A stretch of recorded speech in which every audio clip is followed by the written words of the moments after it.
Hi dear! Baka gusto mong makita ang sosyal na ukay-ukay dito sa Japan. Tara, samahan mo ako, i-tour kita. Wow. At sa mga hindi pa nakakaalam, ako nga pala si Jeya, isang OFW at trainee dito sa Japan, 4 na taon na.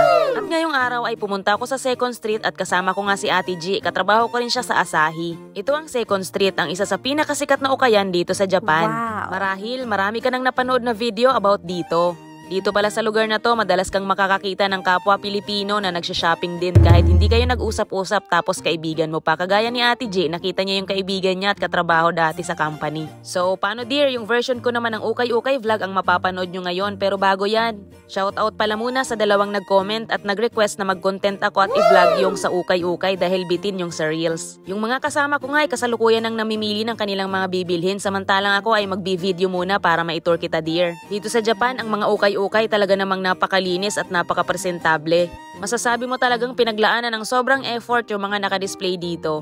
Unang nadaanan natin ay ang section ng mga t-shirts at dito naman may mga nakadisplay ding mga bags at mga trousers. At magawi naman tayo sa bandang dito kung saan nakadisplay ang mga branded at luxury bags. Ito yung mga branded bags na talaga namang kahit pinababa na ang presyo at second hand na hindi ako mangangahas na bumili sa ngayon dahil talaga namang nakakalula pa rin kahit pinababa na yung presyo. Marami sila ditong mga nakadisplay na iba't ibang brands ng mga luxury bags na ang iba nga ay hindi ko pa kilala. Sa ngayon hanggang tingin-tingin na lang muna ako, malay natin pagdating ng araw ay makabili din kahit isa. Basta nga pala mga pangmalakasang brands ang nakadisplay dito ay nakalagay sa loob ng glass cabinet. Ito kung hindi ako nagkakamali, Burberry to. At sa kabilang banda naman ay dito nakadisplay ang mga pangmalakasan din nilang mga wallet. Yung mga wallet dito sa 2nd Street, kung marunong ka lang talagang tumingin ay talaga namang makakapili ka ng halos wala pang kagas-gas-gas-gas. Sa ngayon, dumako naman tayo sa section kung saan nakadisplay ang mga dresses. At nakasegregate din dito per color yung mga damit na nakadisplay.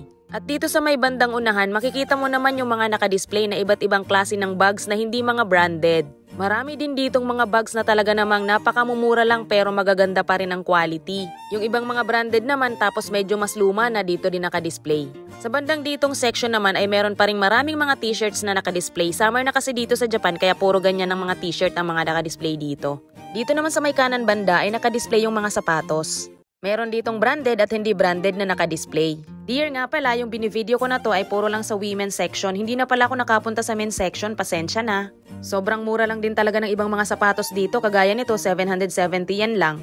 At ito namang isang branded, nasa 1,900 yen lang. Ikaw na bahala mag-convert dear, basta 0.37 ang palitan. At binigyan pa nga kita ng isipin, sorry na. Dito naman pala sa may bandang dulo, may mga nakalagay din at may mga nakadisplay na mga cribs. Ay, hindi nga pala to crib, stroller nga pala yung mga yan, sorry. Kids section pala yung nasa bandang dito at hindi na ako pumasok doon. Hinanap ko na nga yung mga kasama ko at eto nga, busy na sila sa pamimili. Kaya naman sabi ko, hindi ako pwedeng magpalugi. Dumayo pa ako rito kaya dapat mamili din ako. Yung isa nga naming kasamang si Ara ay talaga namang kinakarir ang pamimili. At sinimulan ko na nga rin maghanap ng mga bagay-bagay at ang una ko ngang nakita at nakabihag ng aking mga mata ay itong Nike na cap. Good as nyo pa to kaya sulit na sa 990 yen at ito namang sapatos na napili ko ay napakamura din lang, 770 yen. At dahil summer na nga dito sa Japan ay nagsukat na ako at namili ng mga t-shirts. At ang lahat ng mga t-shirts na ito ay 550 yen lang. Nandito na rin lang naman ako sa ukay-ukay kaya ang pinili ko ng mga damit ay yung mga branded na rin. At sulit na rin talaga to para sa akin. Sa kabilang banda naman ay mukhang nakapamakyaw na itong mga kasama ko, talaga namang napakarami nilang mga pinamili. Partida ha, kakabakasyon lang ng mga yan galing sa Pilipinas. Yung masaya kanina sa pamimili, biglang nalungkot sa bayaran, paano ba naman mag-iisang lapad yung kanyang babayaran? Wow. At yung sa akin naman ay kulang-kulang 6,000 yen. Ngayon lang ata ako bumili dito sa 2nd Street na umabot sa 5,000 plus yung aking babayaran. Pagkatapos kong ang bayaran ay ako na rin ang nagbalot dahil wala naman ditong tagabalot sa Japan. At eto na nga, pauwi na kaming mga person. At si Ate G nga ay talagang ginamit na niya yung nabili niyang bag. Dear, hulaan mo nga kung magkano tong bag.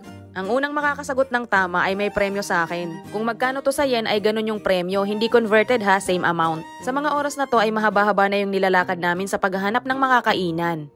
Sobrang gutom na nga kami at sa dami ng aming mga napili ay dito kami napadpad.